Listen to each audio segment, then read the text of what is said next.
Great. Welcome, everybody. And thank you all for chiming in. I'm going to share my screen right now. And here, away we go. Good. Um, Tonight's discussion is going to be, like I said, a little more complicated.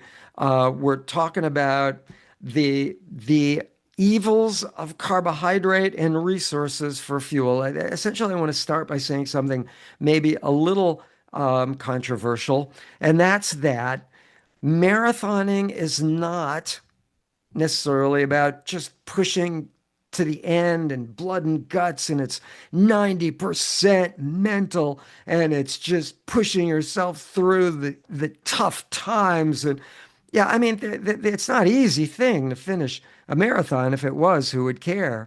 Who the heck would do it? It's because we have the ability to realize that we can do things beyond what we thought we could do previously. But this may be controversial to all of you. It's really what marathoning is about is the depletion of resources and the ability to maintain higher reservoirs of resources throughout your marathon. That's what it's really all about. And we're going to be discussing that very topic this evening. And so away we go. Number one, carbohydrate, sugar, as you all know, are evil. You never want to take in any carbohydrates or any sugar ever again the rest of your entire life. Is that true or false? Or is it, shall we say, let's make it simpler. Is that false or is that false? A or B? Well, the answer, you're right. See, endurance, there is no wrong or bad in endurance sport. You're absolutely correct. That is false. We need carbohydrate. We need sugar. Carbohydrate, in terms of their molecular structure, becomes sugar as it's broken down in your body anyway. Um, One of the things we're going to be talking about in a minute is insulin resistance and fiber and slowing the absorption rate. But we need carbohydrate. You're using carbohydrate right now, even sitting down. And something we'll talk about later on, one of the last topics, is as your heart rate goes higher and higher and higher, you're using more and more carbohydrate and basically, essentially sugar. Carbs become blood sugar, or another word, blood glucose. Blood glucose, sugar, or blood sugar, becomes glycogen. You've probably heard that term, glycogen. Glycogen is basically a honey-like substance that resides right in the muscle. It's what makes meat taste good. I know I've said that disgusting thing before, but it resides right in the muscle, ready to go, ready to be turned into a fuel that your body can use to move, right? Okay, now, if carbohydrate and sugar is evil, as we all know, well, not to be true, um, obviously, if you don't use carbohydrate, if you don't use sugar, it will turn into fat. And you take in too much at one time, it will turn into fat. But that's another story. I mean, any too much of any good thing is not a good thing. I think we kind of understand that. The ketogenic diet, or using ketones from fat, turning essentially fat into ketones, which turn into kind of a similar form of carbohydrate, you're never really, in terms of high intensity interval training or HIIT work, you're never really going to be able to hit your fastest peak efforts because ketones aren't as effective as actual sugar in terms of quickly, or glycogen, quickly turning into ATP, the fuel that your body uses, right? So, not as effective. Um, I've heard some slightly unhealthy things about the ketogenic diet, but we're not going to go into that this evening, or types of diets. But we do need some carbs, some sugars. I know some people have heard this, carbs are sugars are all evil, avoid like the plague. And actually, that's really not true at all. You can lower your carbohydrate intake, especially if you're not going that far or at that high in intensity. But especially in a marathon, um, carbs are really critical to the completion of that race. And generally, absorbing carbs, absorbing sugar before the race, and even during the race, which we're going to be talking about. Really quick, your mother was right. Eat your vegetables because that's where a lot of your micronutrients come in, and even fruit. Fruit has a lot of fiber. Fiber does slow absorption rate. I'm going to mention again in a second. Um, which is a benefit to some degree. And, if you drink, I love this orange juice, it's fiber free. We've taken all the fiber out of it. Basically, that kind of orange juice means you're just drinking water and sugar. There's no fiber in it. There may be vitamin C, but there's no fiber to slow absorption rate. So it's basically just the equivalent of sugar and water. And okay. And some vitamin C, I guess. Um, so we need fiber. Those are good things. You get that in vegetables as well. Avoid the evil demon early in the season for short efforts. Yeah, you really don't need to take in a lot of carbohydrate, if any, especially on low intensity training, even on the weekend longer run, when the longer run is still fairly short, especially if you're going less than an hour, you really don't need to take in gels. If you do, you're probably going way too fast. Your heart rate is too high. We're going to discuss it. You'll see a graph of that in a minute. Um, you benefit endurance, as I've said a billion times, comes from low heart rate work. And if you really need gels, you're training your body to use sugar. You want to train your body to use a more abundant reservoir for fuel, and that's fat. You use fat at a lower heart rate. We have way more of it than carbohydrate. You run out of carbohydrate, you hit the wall, you burn out. You've limited your body of that resource during the marathon, which you don't want to do.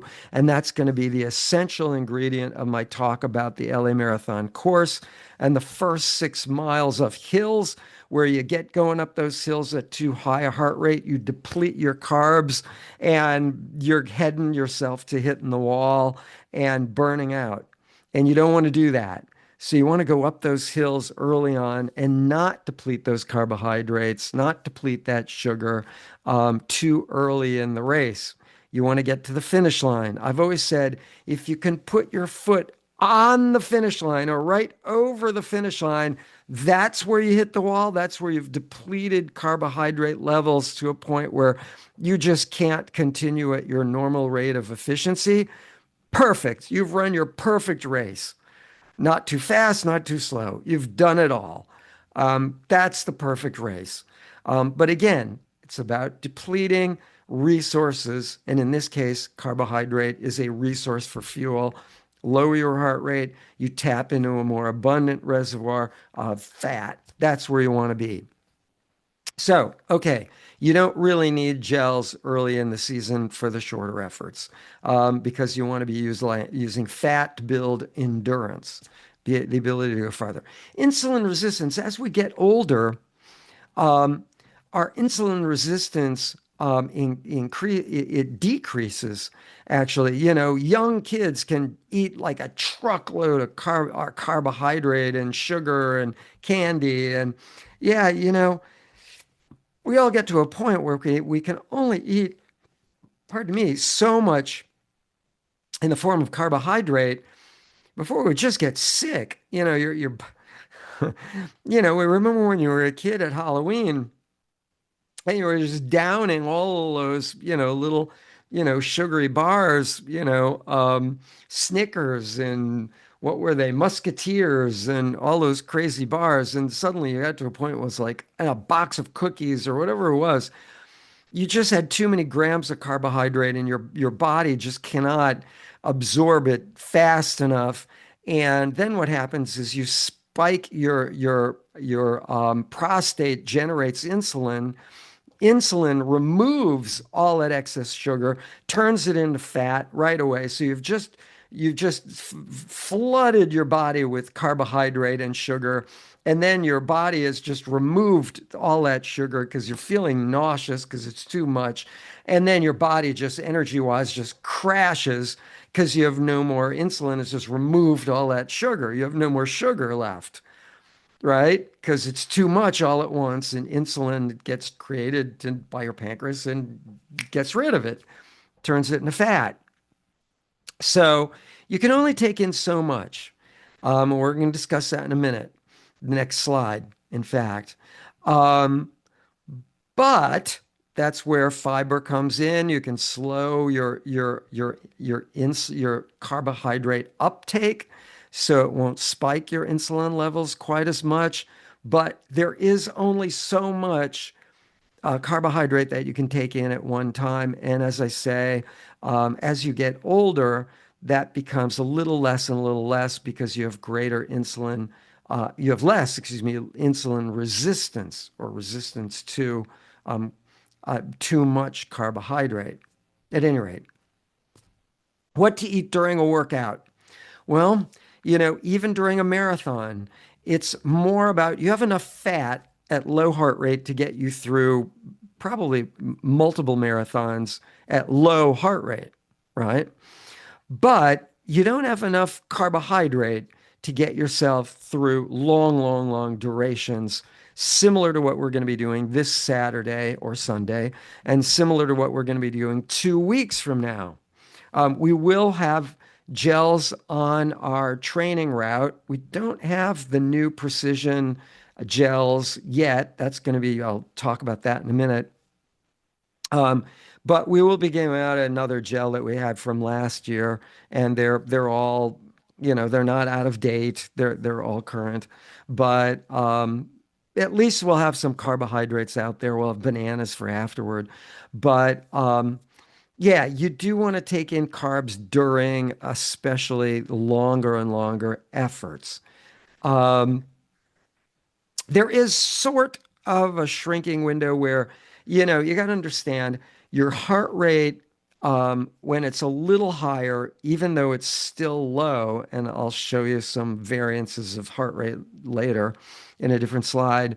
Um, when your heart rate is even a little bit higher, your body is able to consume more carbohydrate more efficiently because you are generally sitting still. You're not consuming anywhere near as much carbohydrate as even if you're walking briskly, right? Your heart rate is slightly elevated, you're using more carbs.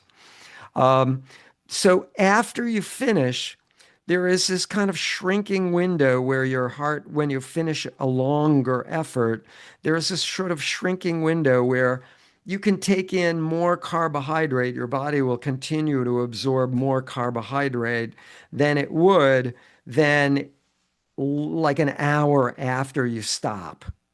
So the moment you stop, your heart rate starts coming down, and that ability to take in, absorb more carbohydrate after a workout starts to shrink more and more and more in terms of the volume that you can absorb. Again, you do want to use like a food with fiber, like bananas are great. Tons of potassium in bananas. Um, a lot of carbs, a lot of sugar in bananas. Great for post runs, and it's also a cheap fruit, truthfully. But there is that sort of diminishing window where the volume of carbohydrate that your body absorbs all at once will be shrinking. So you want to take in some carbs after a workout, and then to replenish what you've lost. And then also you want to take in some protein after especially a long or fast workout to rebuild those little filaments we've talked about in the past, those single strands of beads of molecules of protein that make up these little filaments, actin filaments. That make up billions of these things make up your muscles, and you want to rebuild those protein molecules and rebuild those little mechanical structures we call the sarcomere. actin filaments, these little tiny strands. At any rate, so you want to take carbs and protein after. Let's move on. We'll get some questions later. So, like I said, marathons are about depleting resources. It's not just about 90% blood and guts, all mental. I mean, that's all well and good, and it kind of sounds macho and cool and all, but that's not really what it's about. So, what is it?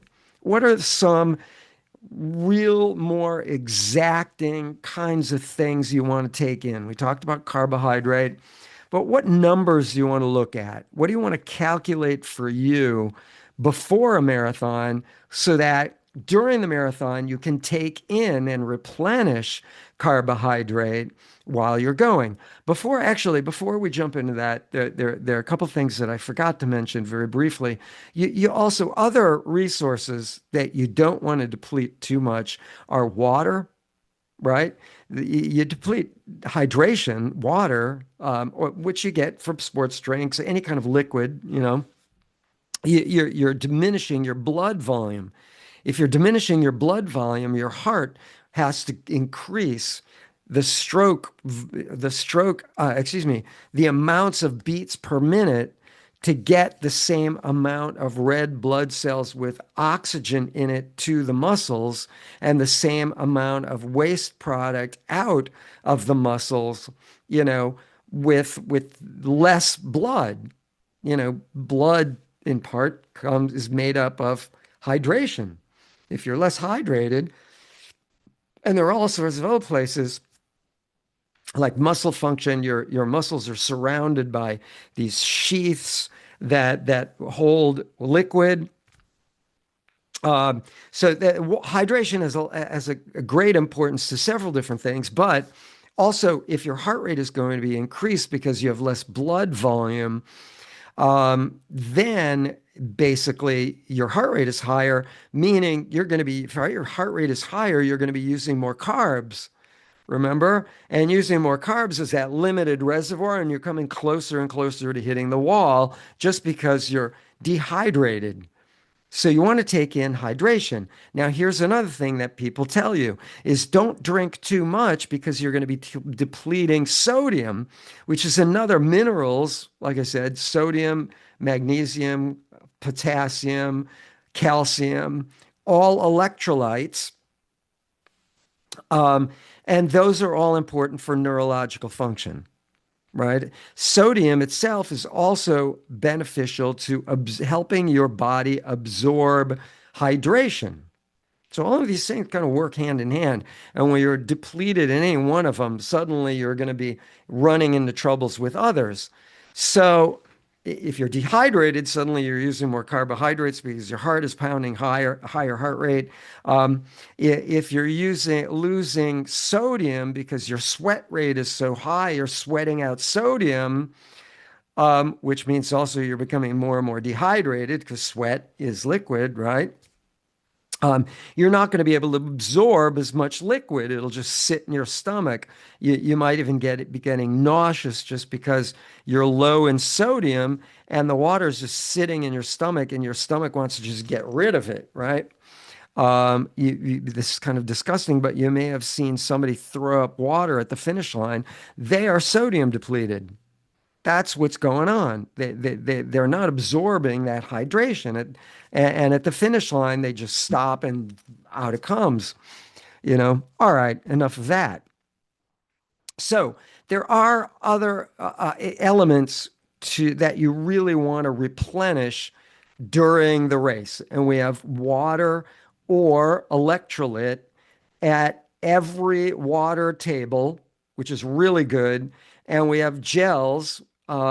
We have a performance nutrition gels you're going to see in the next screen.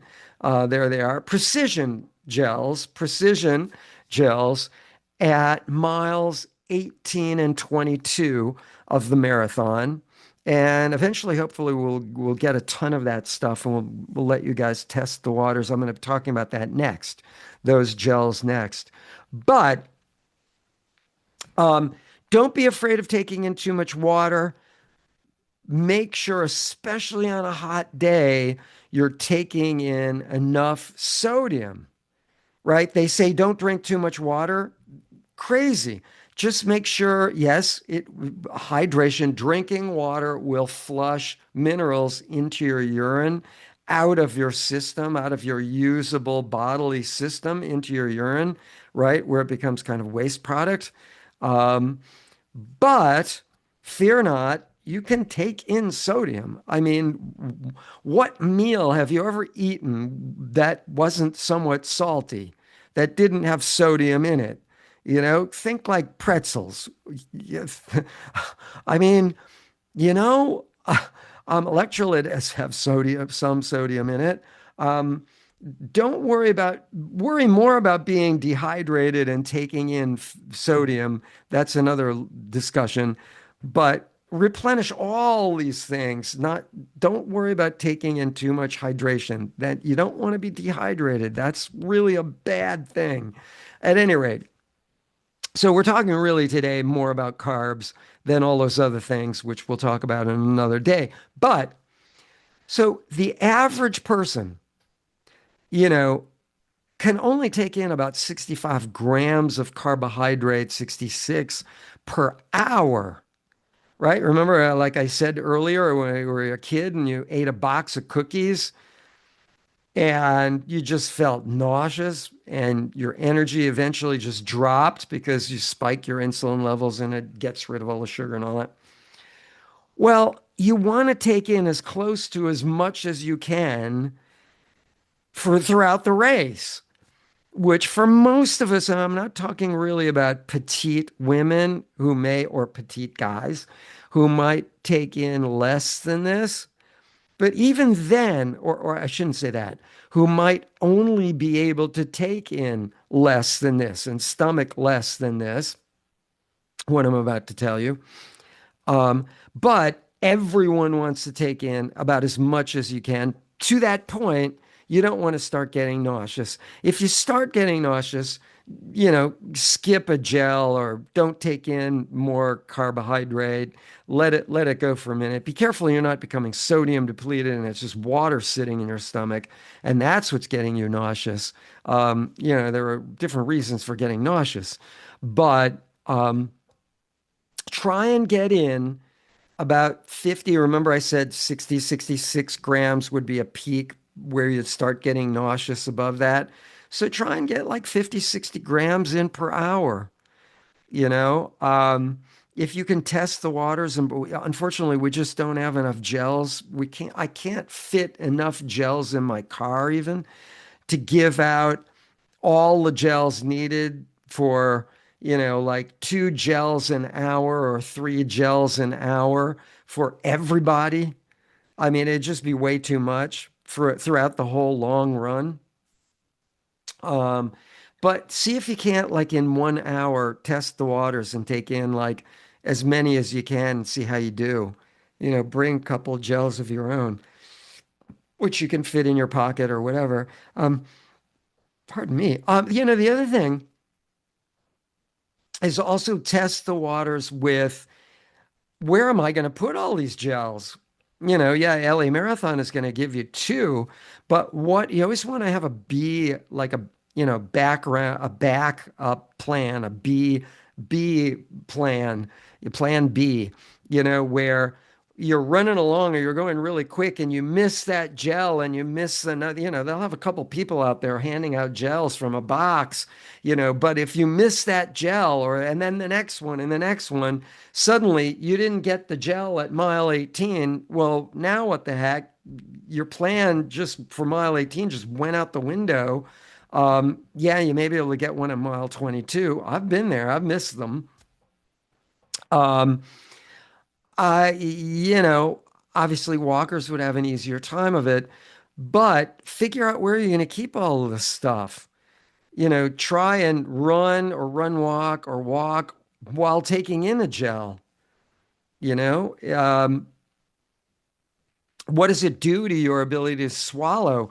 I used to take gels in. I haven't done a race in a while, but I used to take in gels when I can sort of see Well, I always had to have fuel belt with me. I had to have liquid with me, but I also would see a water table, and when I could first see the water table, that's where I'd take in a mineral pill, or first I'd take in the gel if I needed a gel at at that point in the race, and then I'd take in a mineral pill. I'd grab that thing of water, pinch the cup so you have more of a V rather than a big rounded thing where you're just gonna hit it in your mouth and it's going up your nose and in your ears, where if you pinch the cup, that V will create a funnel and you'll just be able to knock it, kick it back. I wish I had a cup here to show you, but anyway, you get hopefully the idea.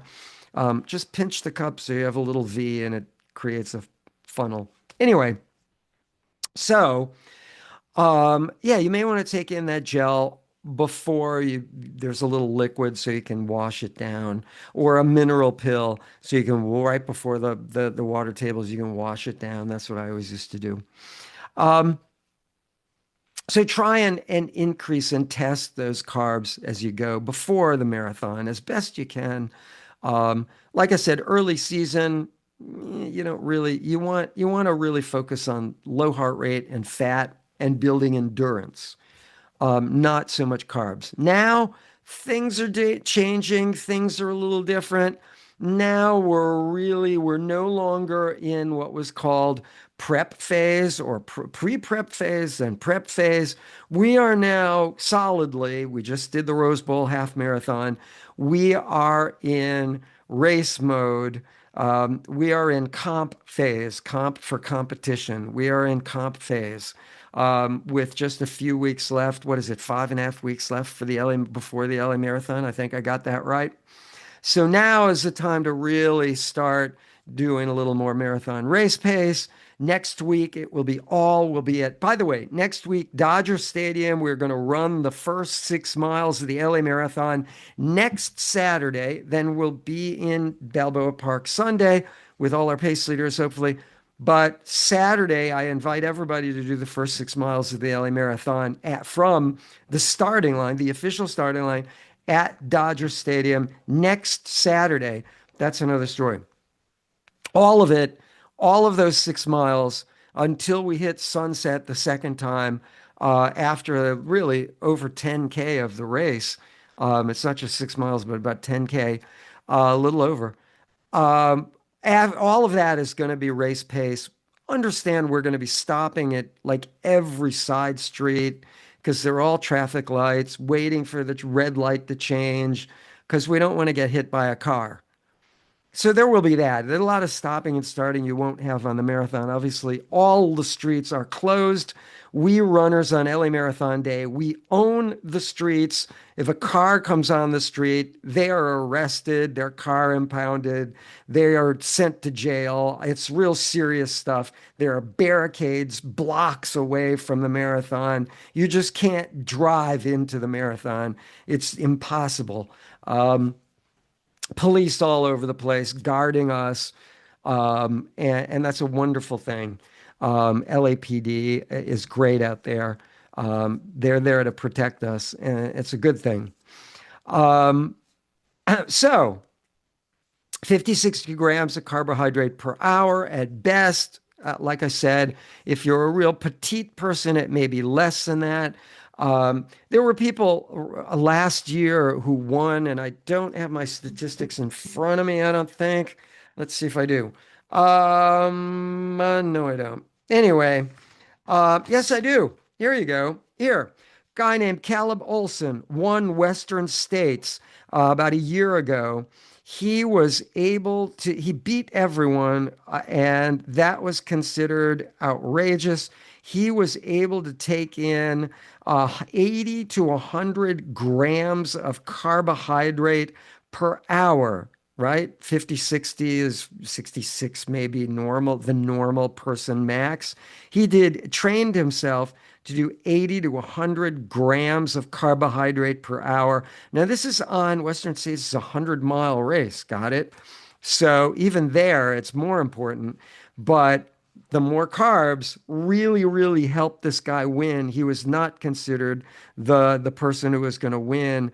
And he was the second fastest finisher in the history of Western states, which goes back to a long, long time. Really remarkable performance. Woman named Ruth Croft won the Ultra Trail du Mont Blanc, obviously in Europe. She was able to take in 120 grams per hour, um, outrageous amount of carbohydrate. Three cookies is the equivalent of 21.6 grams of carbohydrate, which would pretty much be the equivalent of a goo. Three cookies, goo gel. Um, Precision or performance. What do we do? Precision gels are actually 30 grams of carbohydrate.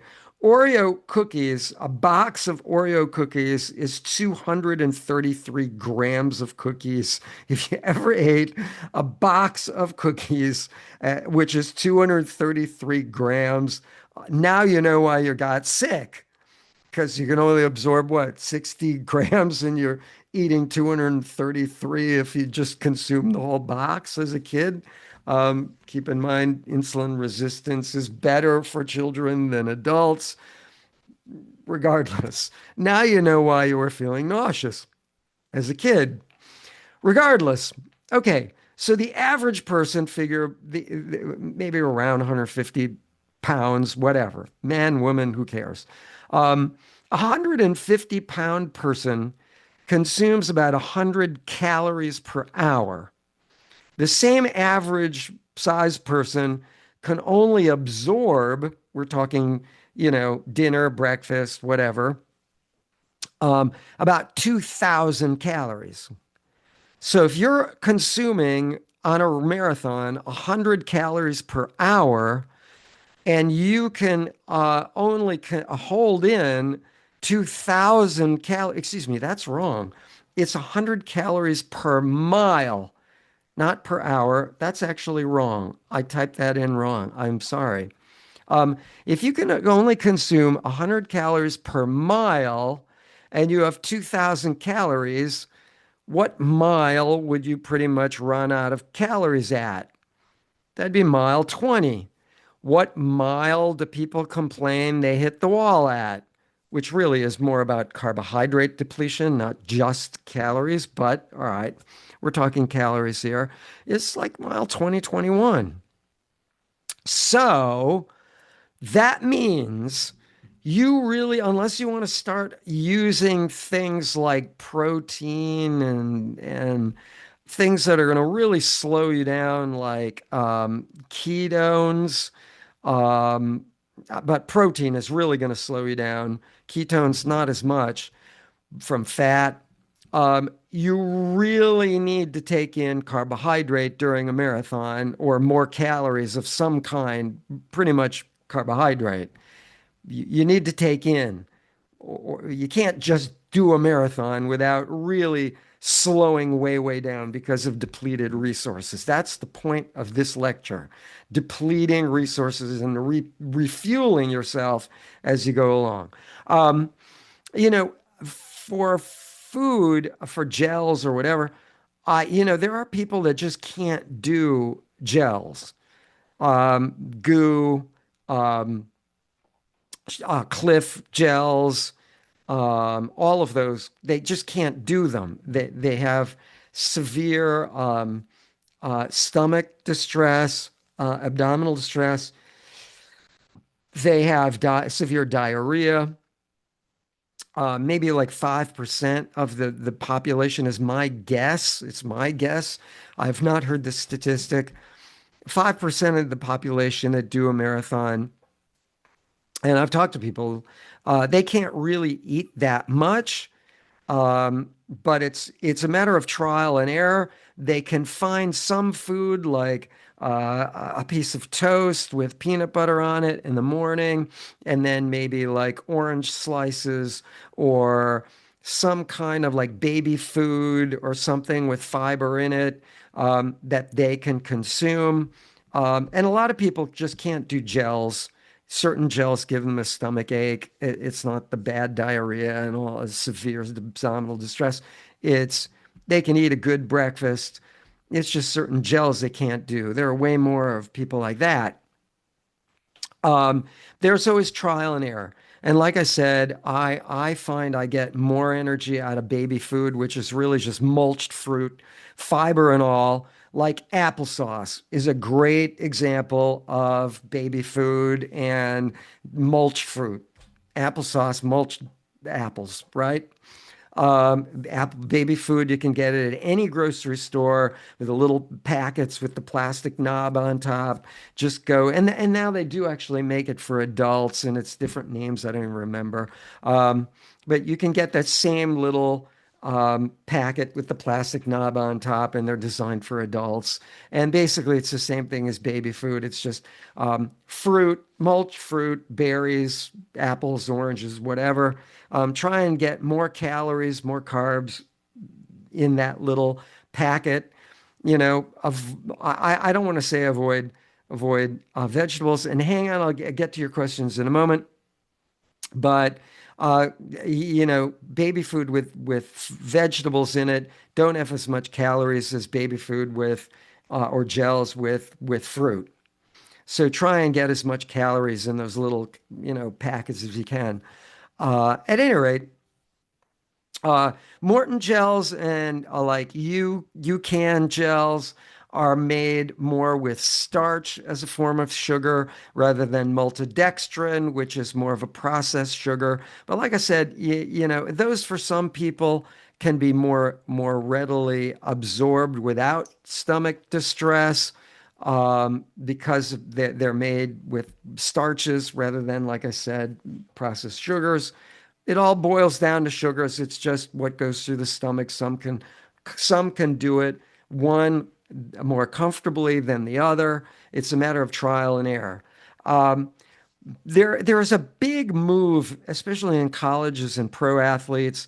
They're all doing bicarb, bicarbonate, basically buffers lactate and restores blood pH balance, so your blood isn't becoming too acidic.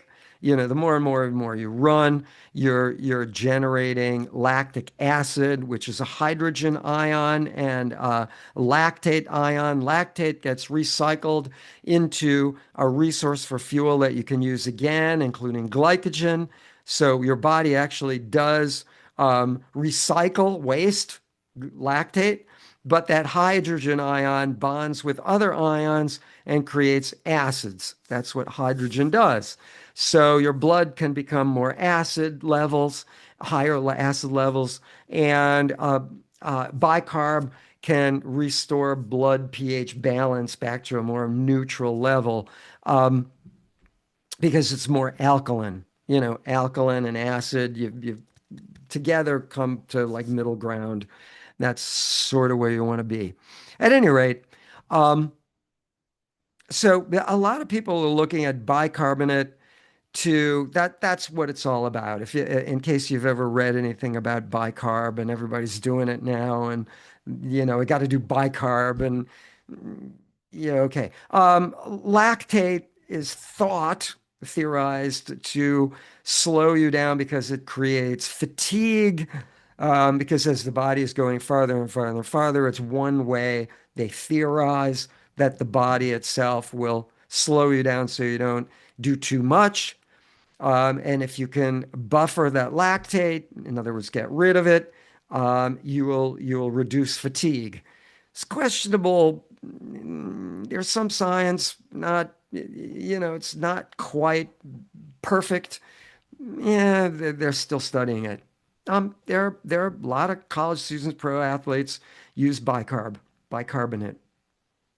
Um, Calculate. Oh, this is one I'm going to talk about with the LA Marathon more, but just something to start thinking about because we are getting closer to that marathon. I have a calculation here for a half marathon, but the average adult, and then we're almost done. The average adult has about 80 to 90 minutes and I'll show you a graph in a second, of a heart rate a little higher than half marathon race pace, what we call lactate threshold heart rate. And I'll show, like I said, I'll show you in a graph in the next thing, or two things, um, two slides from now. But you have 80, 90 minutes of a little higher heart rate than aerobic zone, what we call a little higher than half marathon race pace heart rate, 80, 90 minutes. And then you hit the wall, right? You've depleted your carbohydrates so much that you're now going to hit the wall that much sooner, all right? Because your heart rate is just elevated too long. So here's something to do, especially for beginners who've never done a marathon, who never know quite where to speed up, where to slow down. Although, like I said, I have a whole lecture on that one coming up on specifics for the LA Marathon. That 80, 90-minute window, you want to figure out where will you be with 80 minutes left in your race. So what mile will you be at where 80 minutes later you're going to hit the finish line, right? This is a really good calculation for all of you to do. Pardon me. And here's the calculation. If you were, I'm just going to use this one because it's so simple.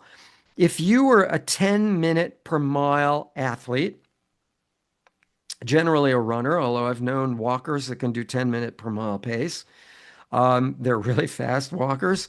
If you were a 10-minute per mile person, right? 80 minutes divided by 10 equals 8. 80 divided by 10 is 8, right? Real simple. I have here 13.1 as a half marathon, so I'm going to ignore that for a second. On a half marathon, you take 8 miles minus 13.1. That would be 5.1 miles left to go. So, excuse me, at mile 5.1, you could actually speed up because you have 8 miles left to go, meaning 80 minutes left to go at mile 5.1. A marathon, you'd subtract that same 8 miles left to go in your marathon from 26.2. So in a marathon, you would be at 18.2. If you're a 10-minute per mile pace runner or run walker or walker, you'd be at mile 18.2 with 80 minutes left to go in your race. That means if you hold back at 10 minutes per mile average pace, if you hold back going up those hills, going down those hills, if you hold back your heart rate till 18.1 miles, 18.2 exactly, excuse me, 18.2 miles into your marathon, at that moment, assess how you feel. And if you feel great, screw the group, slowly speed up. And if the group is going up a hill earlier than that, ahead of you, and you're feeling your breathing rate increase too much, even a little bit, let them go a little bit.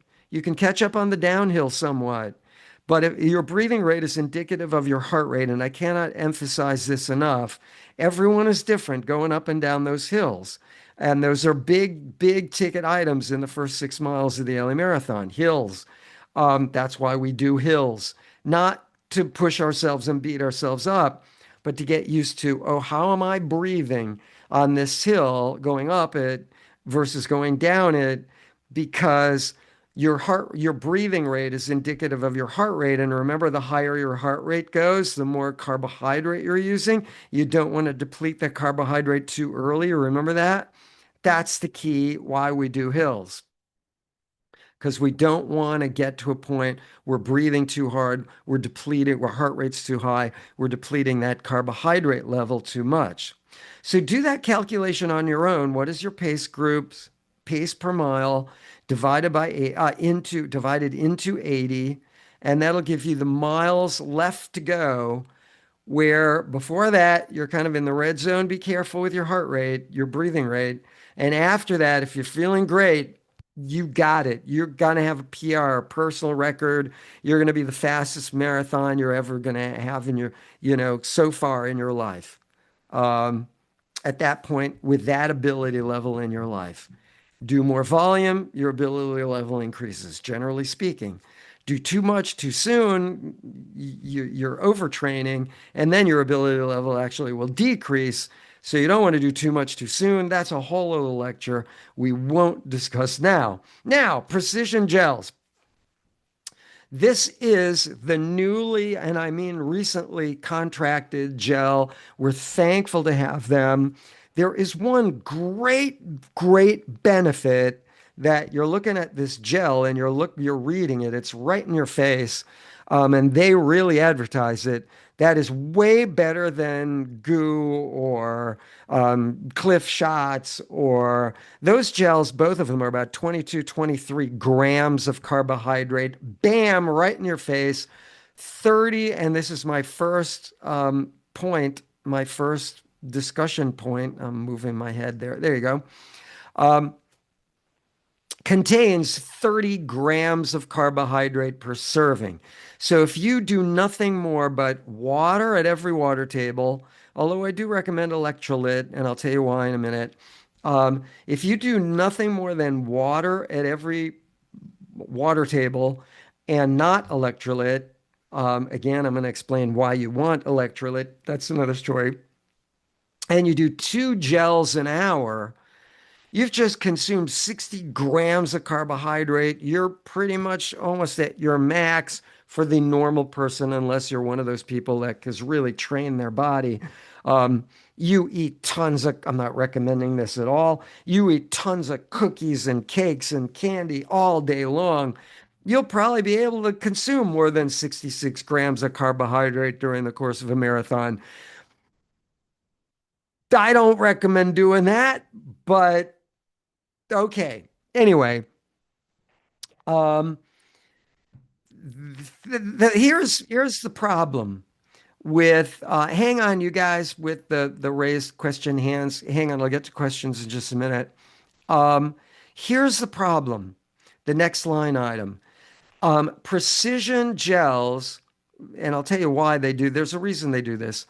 They do not contain electrolytes, meaning sodium, no sodium, as they're designed to be used along their hydration. In other words, they have, like all these companies, they have their gels and then they have their powders, right?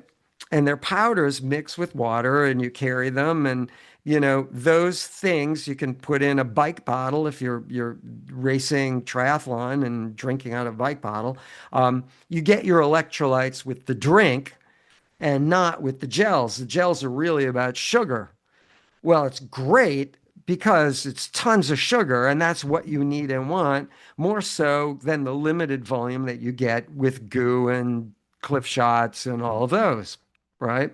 And power gels, all of those. This is the same 22, 23 grams of carbohydrate. And they're all maltodextrin. That's the sugar that those use. Same here. But this has more carbs. Great source of carbs, but you need to figure out how are you going to get those electrolytes in, especially if it's a hot day, because this ain't going to do it. Now, electrolyte does have some sodium in it, so that would be good to take in, and it doesn't have as many carbs. So you could really take in a lot of electrolyte because it's not going to get you nauseous because there aren't that many carbs in electrolyte. And it's not that much sodium either, but enough. On a hot day, you would need more than just electrolyte for carbs. Yeah, excuse me, for sodium. You would really need to start thinking about taking in something else like mineral pills or mineral tabs or something that's sodium in it. I know people that, steal packets of salt from McDonald's and they actually will tear open the packet and dump it in their mouth. And it's like, I can't even imagine doing that. A package of salt. It works. Sodium. Ugh. I know people that do that. Um, I'm not saying please go out and steal from McDonald's. I don't recommend the flavor of that either. Anyway, um, it sort of works. Anyway, on a hot day, if it's going on in the upper 70s, lower 80s, you're going to need to find some other source of sodium to go along with the precision gels And even, well, keep in mind, you're only getting two precision gels throughout the whole marathon, two stops. You might be able to grab two at each of the locations at mile 18 and 22, mile 18 and 22. But yeah, you're definitely going to need to take in gels or some kind of carbohydrate, gummy bears, some kind of whatever it is, some kind of form of carbohydrate throughout your race. Cliff Blocks, do have sodium in it. More gummy bears don't. Um, there you go. Gummy bears are sugar. Hey, um, it's difficult to do hard, dry, solid forms of carbohydrate, like a bagel would be great, except blood gets diverted away from your stomach. Your body is this really efficient thing where when you're running and your heart rate is increased, your body diverts blood away from non-essential organs into more essential organs for running, like your arms and legs, and it diverts it away from your stomach. So your stomach digestion system is not as efficient because you don't have as much blood in your stomach. That's one reason people get stomach distress from eating things that normally, if they're sitting at a table, they could eat. I could eat a bagel without getting stomach distress. If I was running at a real high heart rate and I ate a bagel, I'd get serious stomach distress. Great source of carbohydrate, but it's a really dense source of carbohydrate, which you may not be able to stomach while running or even walking briskly because your heart rate is elevated. Blood is diverted away from the stomach. It's not as efficient in its digestion. Um, so, um, Precision fuel gels do not contain caffeine. Okay. So if you want caffeine, which by the way, if you want to start doing caffeine in a couple of weeks, you may want to, like a month in advance, like a week and a half from now, you may want to start considering slowly deplete your volume of caffeine intake a day by like maybe a quarter cup less a day or half a cup less of coffee a day. So you're getting less and less caffeine to zero caffeine for a couple of weeks. Don't go cold turkey because caffeine is a real drug, and you'll go through withdrawal symptoms. You get jittery, you'll get serious headaches. Don't just go cold turkey off caffeine. Just slowly diminish your caffeine levels, which you're all capable of doing. Um, it's not a psychedelic drug or whatever but it is somewhat an addictive drug, slightly. It's a drug, caffeine, but it is an important element to spiking adrenaline during the latter miles of your race, and adrenaline will fake your body to think that it has way more energy than it does. Um, so taking in caffeine can actually benefit the latter miles of your race. I always used to do a gel with caffeine in it at like mile 20 and then 22, maybe even 24 if I really needed it. I have my plan B. If I'm dying out there, I have an extra gel with caffeine in it that I may never even take. It may stay in my pocket the rest of the race, which it often would do. But it's my plan B. Um, those gels you would need to take in on your own. Precision, the gel does not have caffeine in it. But like those others, like I said, it does have maltodextrin in it. So something to consider there. Um, Real quick, and then I'm done. And then I'll take all your questions and we'll back up and we'll answer your questions. Um, Here is this line here is output, lactic acid output, meaning waste product. Oh, excuse me, I'm sorry, I got it backwards. This line here is heart rate. So 114 beats per minute, 120 beats per minute, 130 beats per minute, on and on and on. This down here is waste product. This is lactic acid, 1.53 millimoles of lactate, mmol, millimoles of lactate, 1.58, 1.71. You could see that down here, it's like this is what we call baseline, where you're really not increasing much in the way of waste product. even though your heart rate is consistently and steadily increasing pretty much, about 15 beats per minute, 10 beats per minute, whatever. But your waste product is not increasing that much until your heart rate gets a little higher. Then your waste product is skyrocketing higher and higher and higher. But we do have different levels. We have the aerobic level, which is what we're training at. You build more of that baseline at an aerobic level, which is why we don't care that much about pace. We're going way, excuse me, marathon race pace. Right now, we're going way slower than marathon race pace because it's all about building that aerobic base, that fat burning zone, we call it. But as soon as you get above that, remember we talked about that 80, 90 minutes to go. That's LT lactate threshold zone. Um, Now we're increasing a little higher. That's you and then anaerobic conditioning. Now you're really getting in a higher consumption of carbohydrate. And then AT anaerobic threshold. Anaerobic threshold means without oxygen. You need oxygen to metabolize carbohydrate. So at anaerobic threshold, without oxygen, you are basically using no fat whatsoever, zero fat. You're going like 5K pace. You're breathing really hard. And you're using no fat whatsoever. It's all about carbohydrate, and you're depleting carbs very quickly at that higher heart rate. The point being is here's a graphic example is as your heart rate goes higher, you're using more and more and more carbohydrate to a point where you're not using any fat, a more abundant reservoir for fuel, fat. You're not using any of it at that high heart rate anaerobic threshold. I know we've discussed this before, but it's such a critical element. And with that, I say do not look at where you are today and ask why. Look to the future and all the possibilities that lie therein and say, why not? I thank all of you for chiming in today, and I will see you all at the finish line.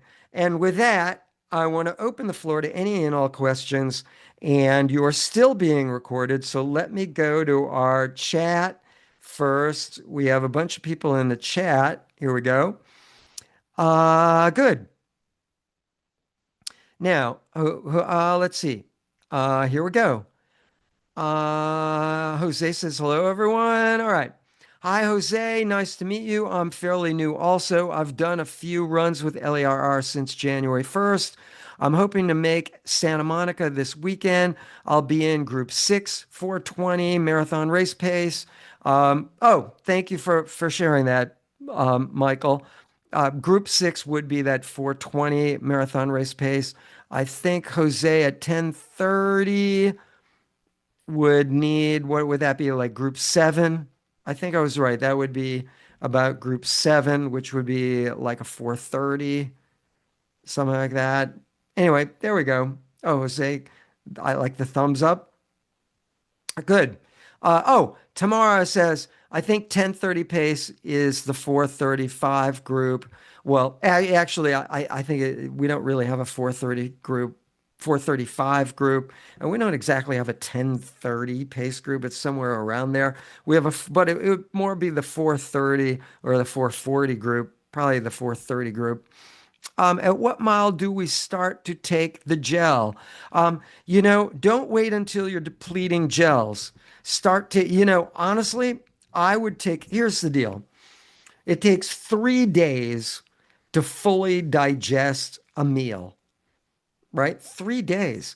So, which is reason to stop taking in alcohol like 10 days in advance because it can take 10 days to get alcohol out of your system. Alcohol is a diuretic. Don't do alcohol at least within a week before your race, if not 10 days. But for a meal, 3 days before your race, that's what, Thursday? So whatever you start eating on Thursday, maybe increase your carbohydrate levels a little bit on Thursday, Friday, Saturday, right? And Sunday morning is your race. So all of those days go into fueling your marathon, especially, here's an interesting idea. Ironman triathlons have their carbo loading pasta dinner, right? You know, the traditional, we all got to have pasta. I don't know why it has to be pasta. Carbs are carbs. They all turn into sugar. But I don't know. We like Italians. I love Italian food. Anyway, I love pasta. I'm not putting it down. It's just this bizarre thing. We all have to have pasta before our race. That's what I normally do. But regardless, um, tomatoes are full of lycopene, which is a great antioxidant, which is really great, healthy thing, which usually comes with pasta. At any rate, um, so is olive oil, which also often comes with pasta. At any rate, a healthy source of fat. Regardless, um, the carbo load dinner is usually the 2 nights before an Ironman, not the night before.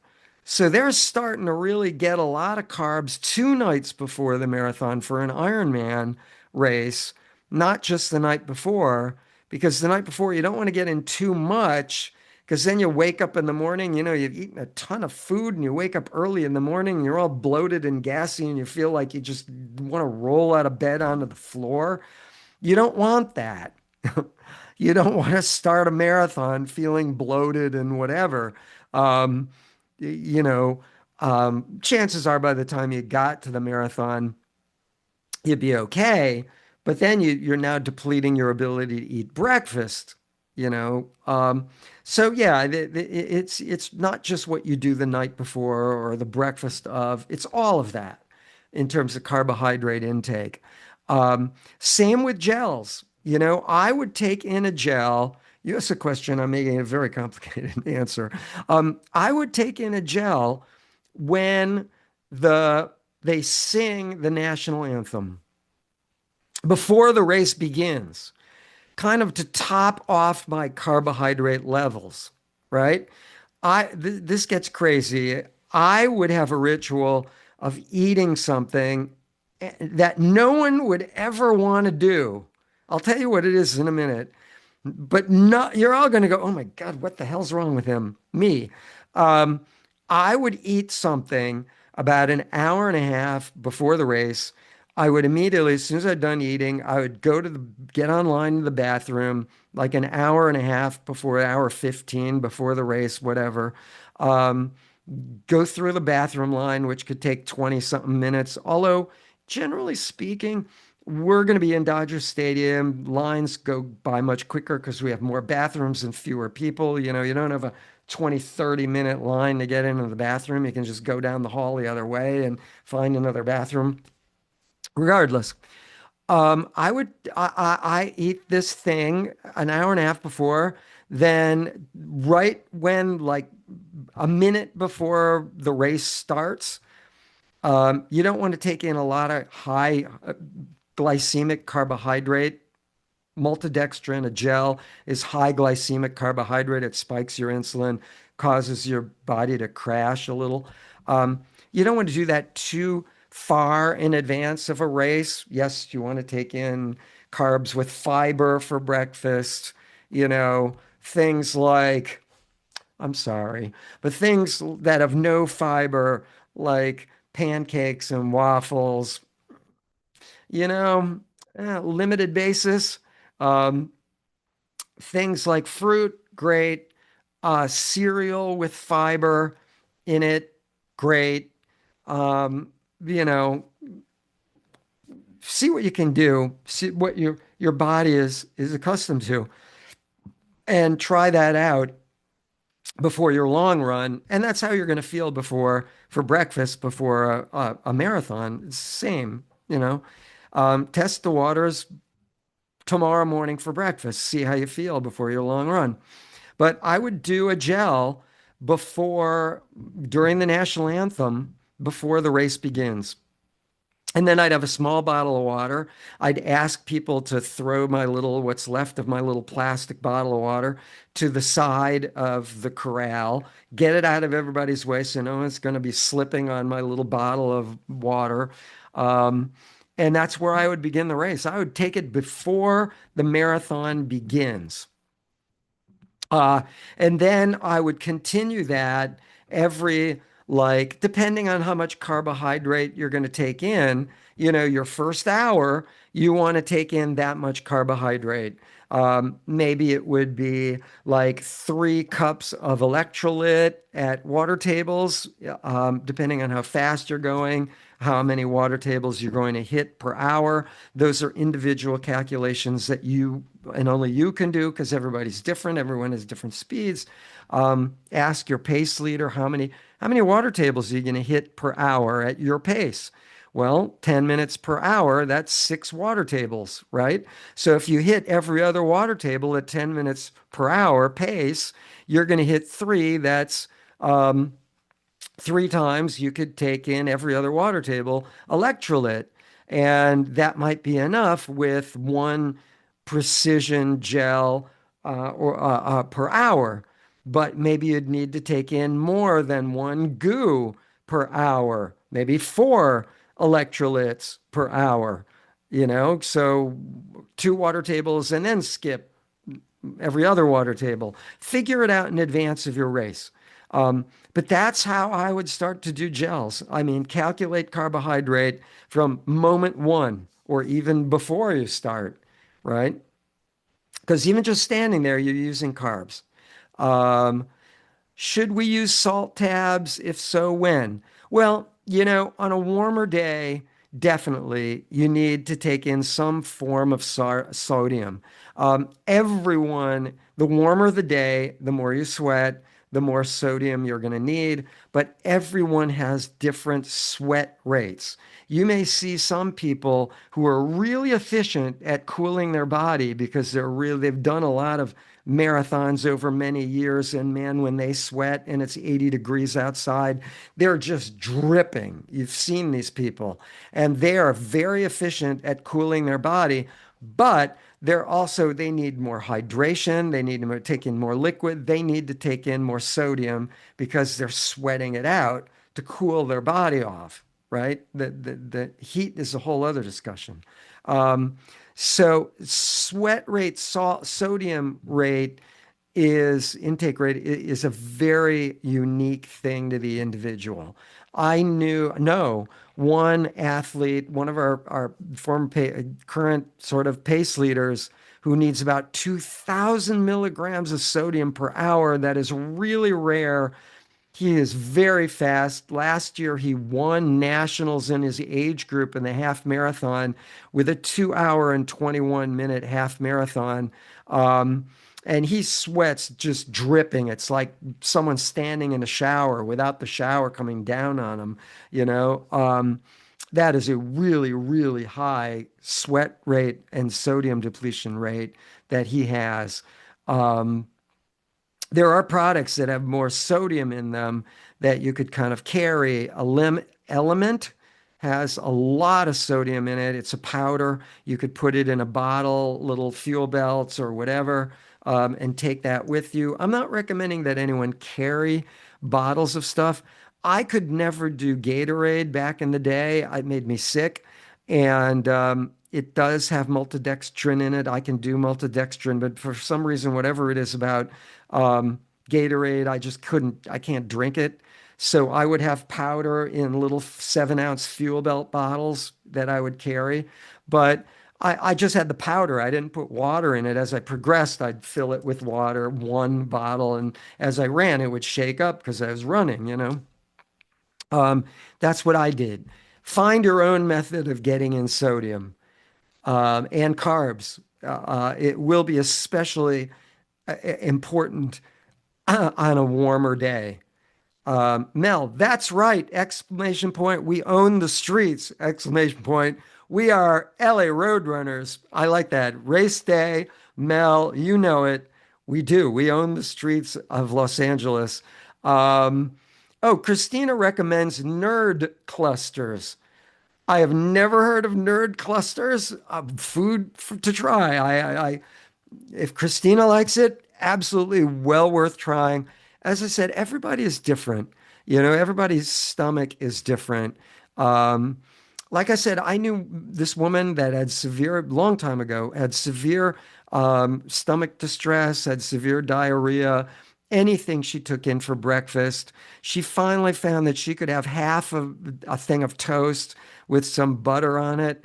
And then she could do, she sliced up oranges and put an orange in one plastic bag and another orange in another plastic bag. And she had four Ziploc bags with her. And she found that instead of burning out and hitting the wall mile 16, she could actually complete the marathon and do really well. Just every so often, finish a bag every quarter of the marathon, every sort of 10K of the marathon, she would finish another orange, right? In little, it was already peeled, it was already split apart. That worked for her. Now, for most of us, it's high acidity. Oranges are, think citric acid, it's acid. Um, that might not work for you. It might give you a stomach order distress. Um, everybody's different. Everybody's really different. Nerd clusters, Christina, good job. Alicia, is it okay to drink only electrolyte? Sure. I like electrolyte. I could drink only electrolyte. You could probably just, especially our slower athletes who are going to fewer tables per hour, think that 50, 60 grams of carbohydrate per hour. Um, you're not going to get that in if you're, like a 6.5 hour marathon or walker, right? Um, so yeah, our walkers is you could just do nothing but electrolyte.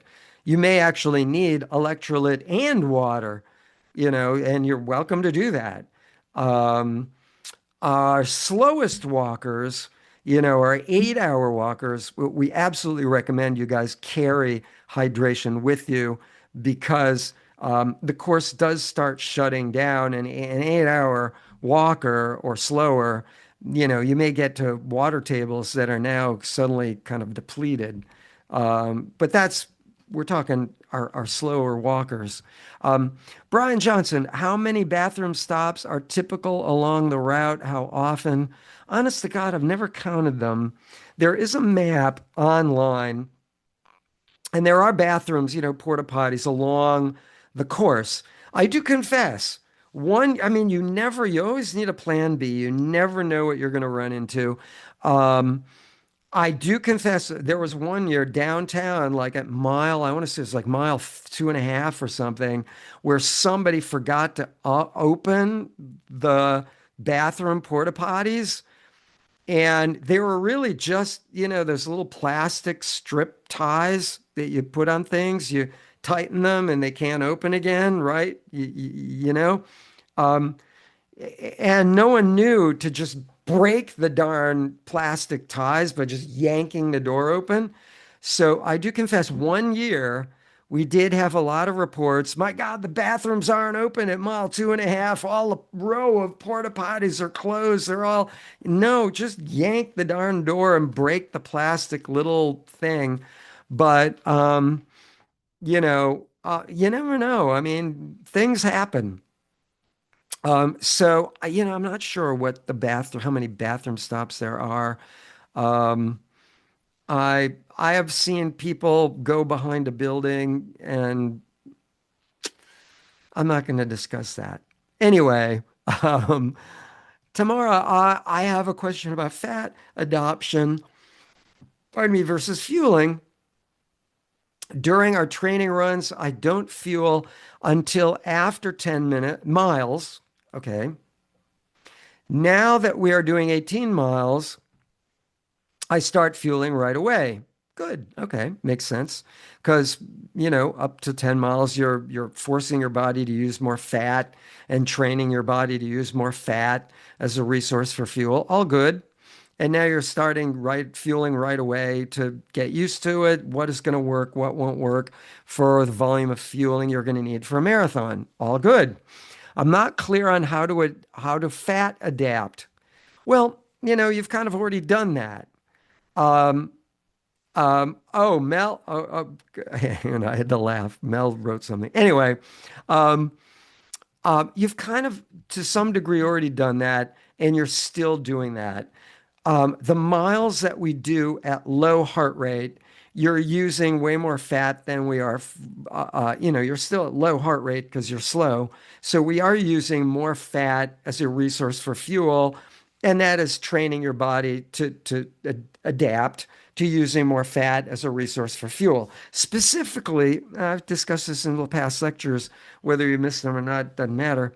Um, when you're at lower heart rate, what we call endurance specifically is more capillary veins and arteries, those little tubes that veins and arteries, the smallest veins and arteries that go in and out of the muscle, more mitochondria.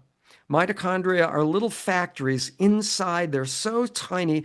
You have one inside or more inside every cell of your body. They're inside the cell. That's where they are. They turn fat and carbs into ATP, which is the fuel that your body uses.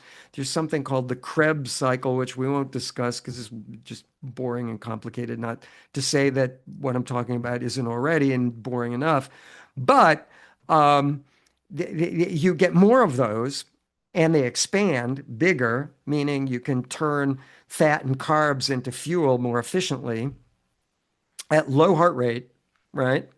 Um, the key is fat more efficiently. And you also get more oxidative enzymes, meaning you can absorb, you can utilize, metabolize is the word I'm looking for. You can metabolize fat with fat enzymes more quickly and efficiently as well. And you get that from lower heart rate. And you're going to be doing that because you're going to be going slower than marathon race pace. That's why we do slower than marathon race pace. And even up those hills, you want to go low heart rate. That's what it's all about. How do you get up that hill at low heart rate? How slow do you have to go? If runners means like groups 5 through 10, that slower than 4 hour run only group, if you need to walk, walk. There's no rules here. It's all about heart rate. Pace is kind of a meaningless um, ratioed scale that we can look at and say, oh, I'm doing this and it's cool. I'm going that fast. Isn't that neat? It's a ratioed scale we can look at. Specifically, it's numbered.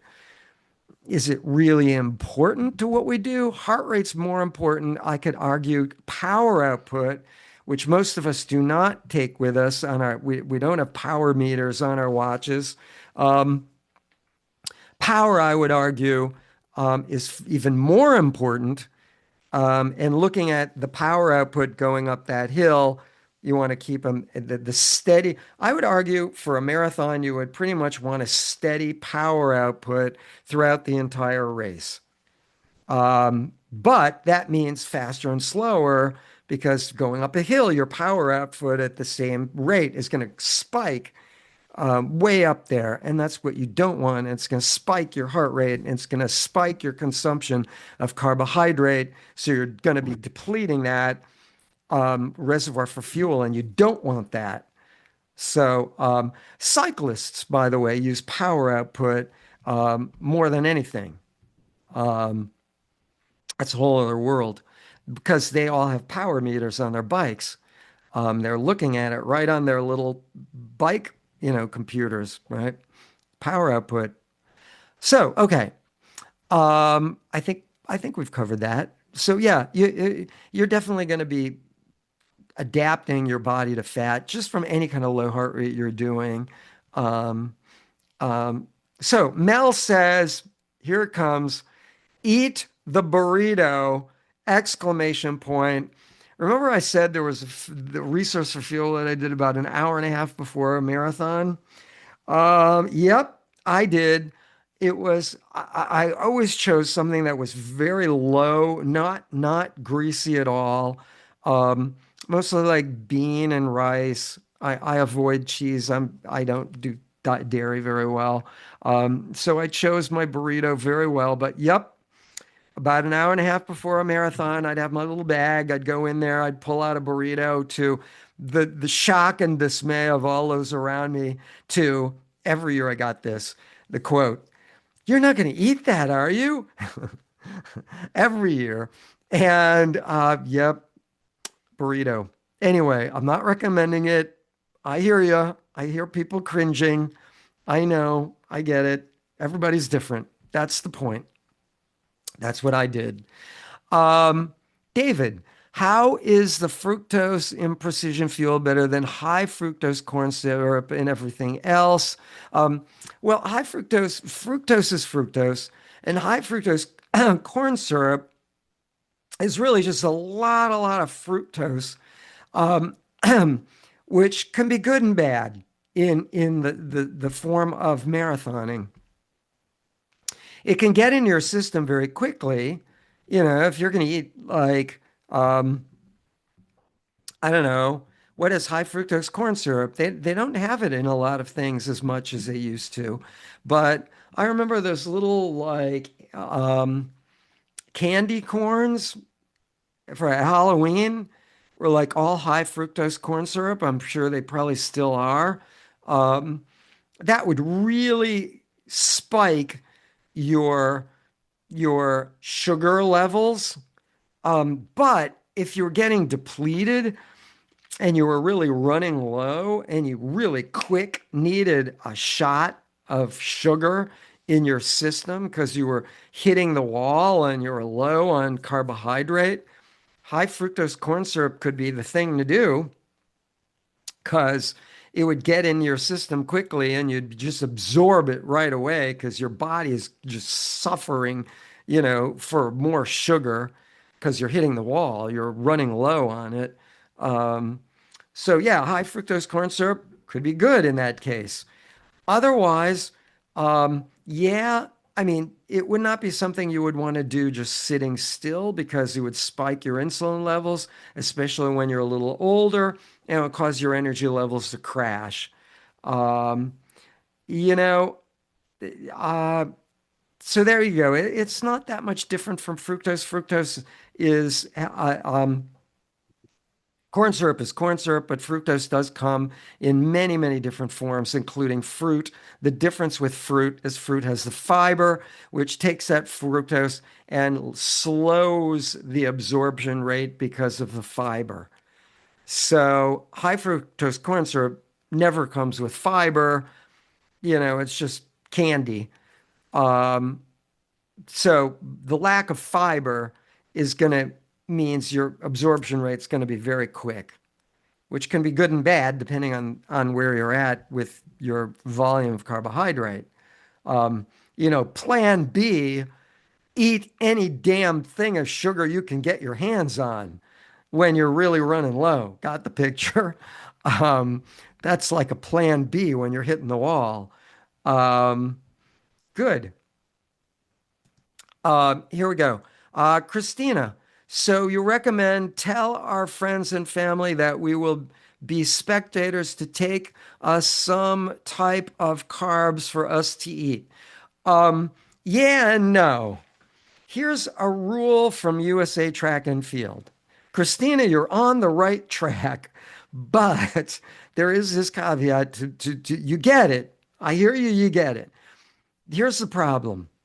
USA Track and Field has a rule that you cannot be handed anything along the course from anyone. Now, I know there are people that violate this rule all the time and they are not seen.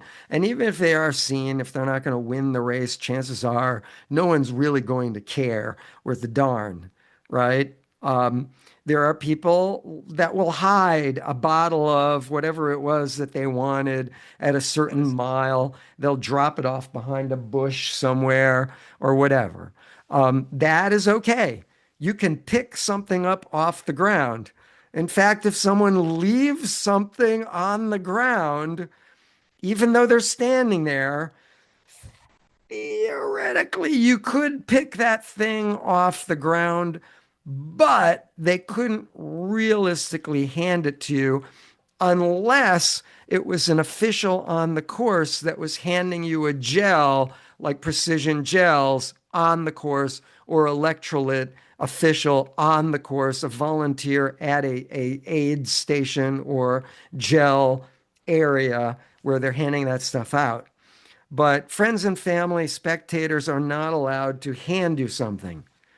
But again, you could take it off the ground. I mean, if you're not going to win the darn race in your age group or anything, probably no one's going to care. But there is that caveat I thought I should mention. But yeah, you get the idea. I confess I once had a pair of shorts where the elastic in my shorts wasn't really good enough. It was wearing out.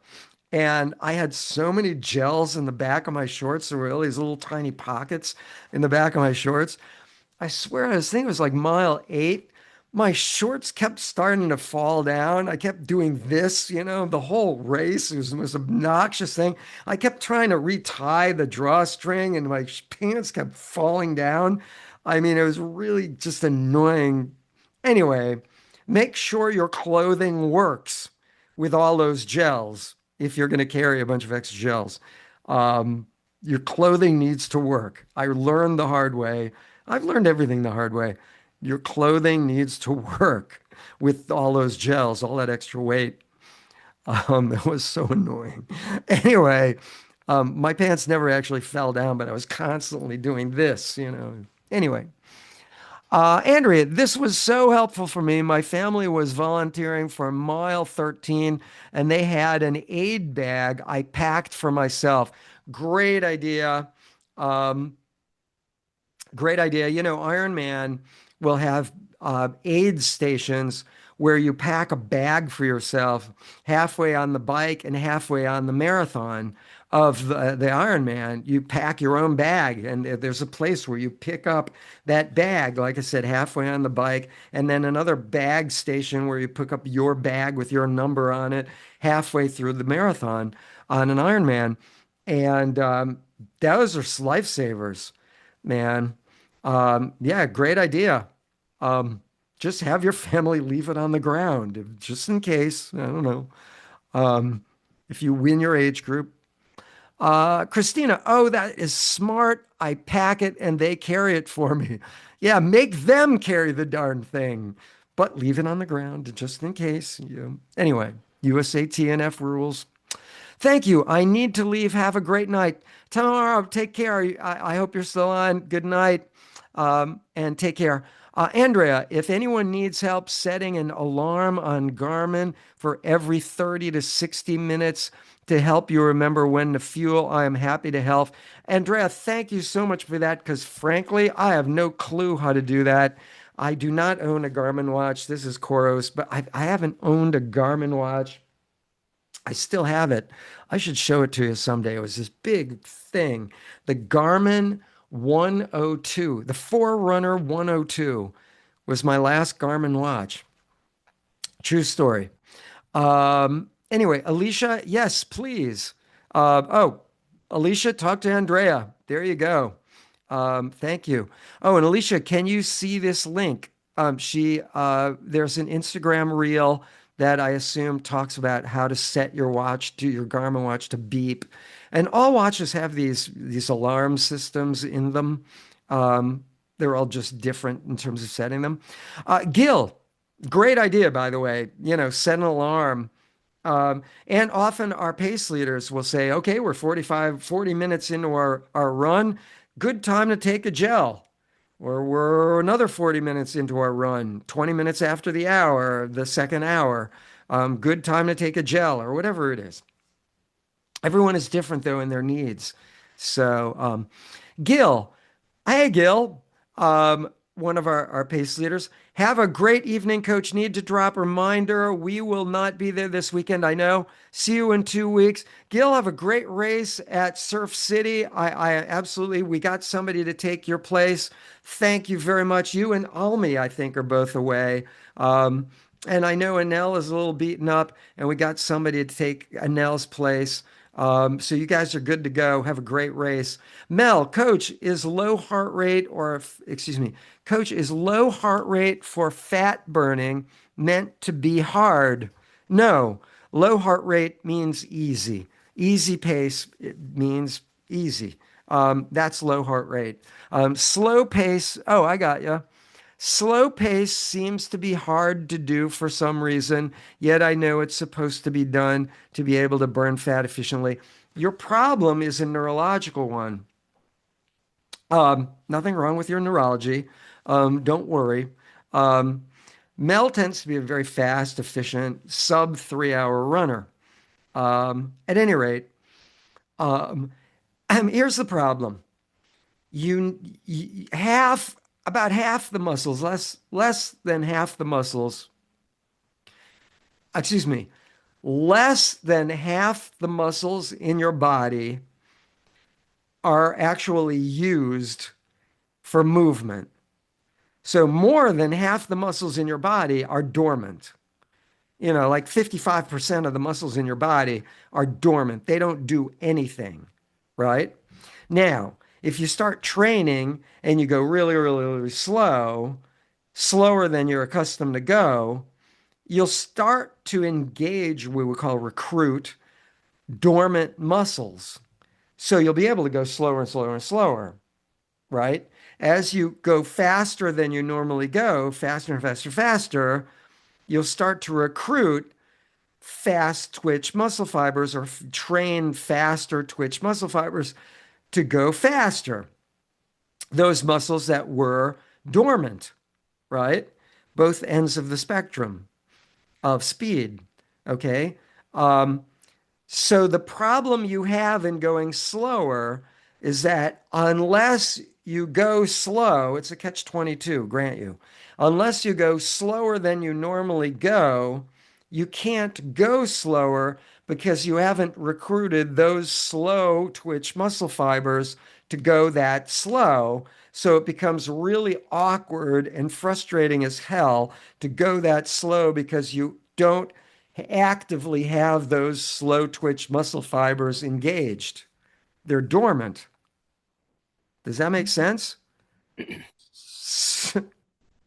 Um, so, in case you're confused, the way to solve this problem is without forcing yourself to go to a slower group and kill yourself to go that slow and make it really uncomfortable to go that slow because you're using muscles that are not even engaging themselves that you need to go that slow.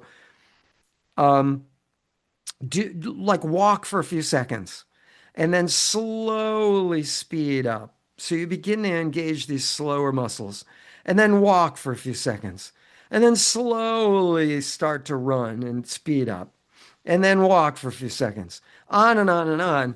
The point of slowly speeding up, you will start to recruit those dormant muscles that are slow twitch, that'll take you slower, and it'll become more and more and more comfortable to go slower and slower and slower and slower.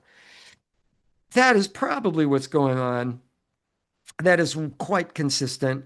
When I first did, many, many years ago, when I first did my first easy run, um, I was a crazed maniac. I really was. I was punching the air and cursing. I found that so extremely frustrating. For one thing, I was in Griffith Park. I'll never forget this. I was in Griffith Park. It was a 90-degree day, right? So for me to keep my heart rate low, and I was looking at heart rate, I had blood lactate testing. I knew exactly what the heck it was supposed to be.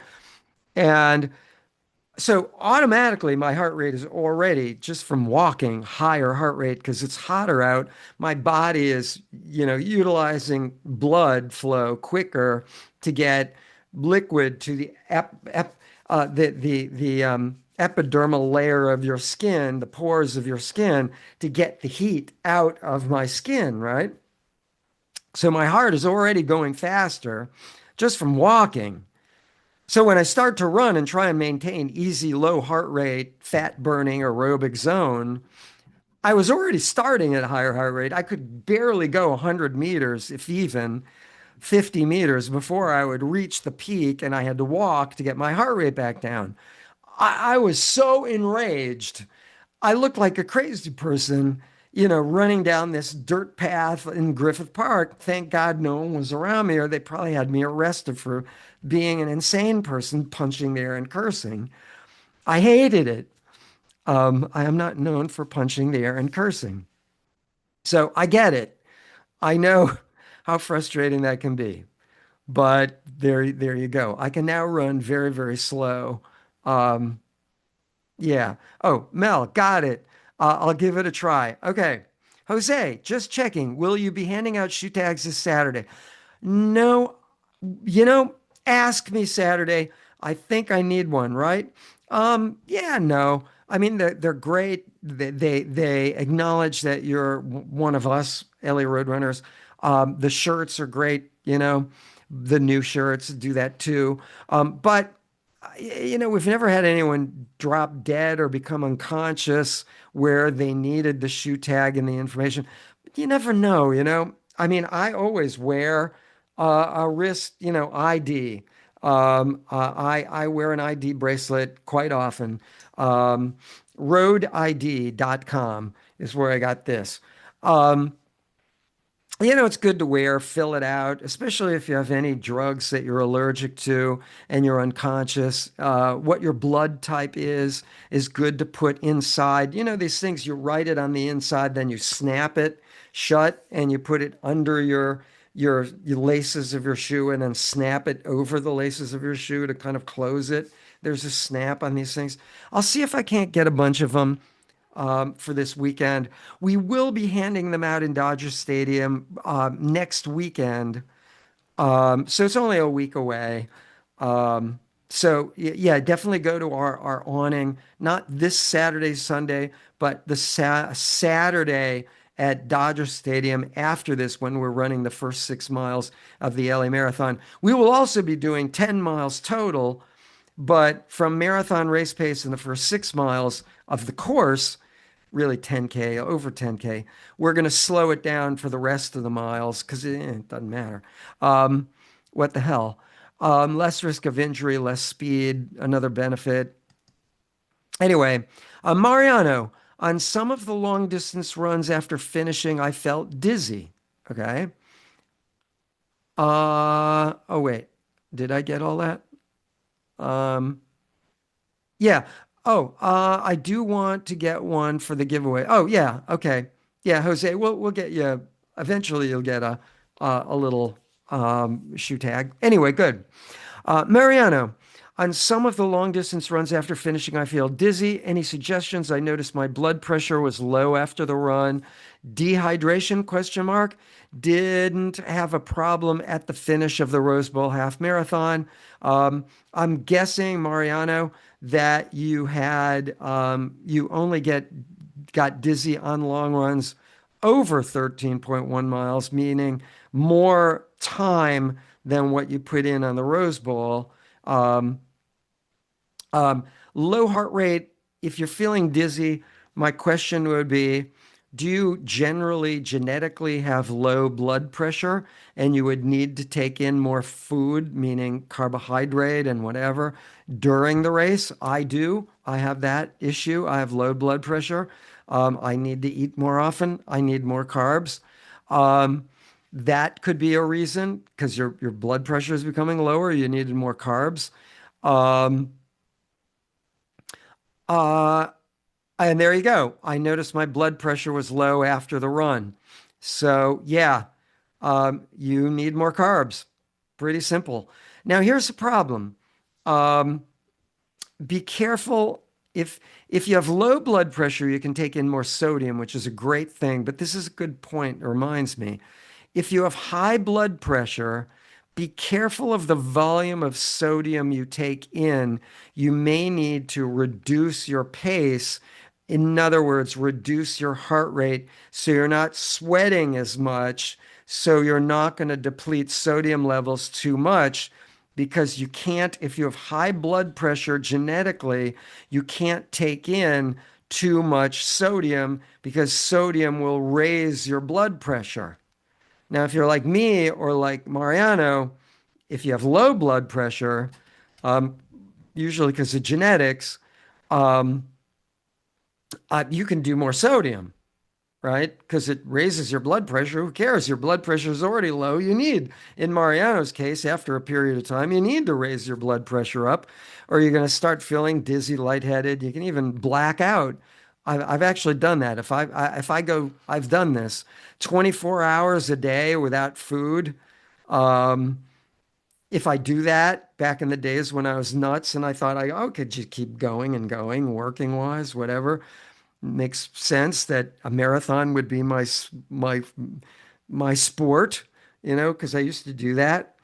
Yeah, I would get to a point I couldn't see because I would have a blackout. I never fell down, but my blood pressure would get that low. That's kind of scary. So I do. I regularly eat meals now. Um, every 4 hours, I make sure I eat a meal. At any rate. Um,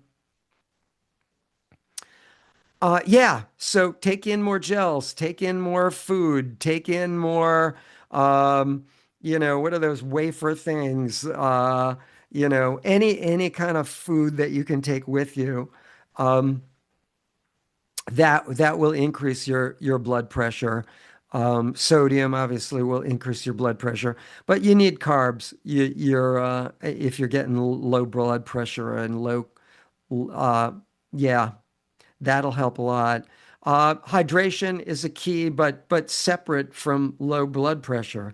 Um, Dehydration is a whole different story. Pardon me, and just as important. But I don't know that has anything to do with blood pressure. Maybe I'm not really sure. Well, actually, it would, wouldn't it? Because dehydration would mean lower. Actually, dehydration would mean lower blood volume. Um, Now I'm trying to figure out, would lower blood volume mean lower blood uh, pressure or higher blood pressure? I guess it would depend on your heart and your stroke rate. That would be interesting. I'm not sure of the answer to that. Good question. I'm really not sure of the answer of dehydration and blood pressure. That would be an interesting question. I'm not sure. At any rate, um, good. Hopefully we answered that. Jose, thank you all. Good night. Angel, good night, Coach. Mariano, thanks, Coach. Are any other questions regarding what our discussion, depletion, and all that? Any other questions regarding any of that via the chat or in person? You can scroll your cursor across the screen and talk to me. Click on the little audio button that looks like the antique microphone, and that little red line will go away, and you'll be able to talk. Anybody else? Going once? Going twice? Going three times? Okay. With that, I am going to turn off the recording and wait a minute. I am going to turn off the recording and I hope I recorded this thing. Oh God, I'm not sure. Anyway, I'm going to turn off the recording and we're going to go from there. Oh, yeah, here we go. And anyone watching the recording, good night. You'll be able to, I thank you for chiming in. Anyone on live who still has more questions, I will stay online live and answer all your questions. For you watching the recording, good night. Take care. Bye. We'll see you at the finish line. Bye.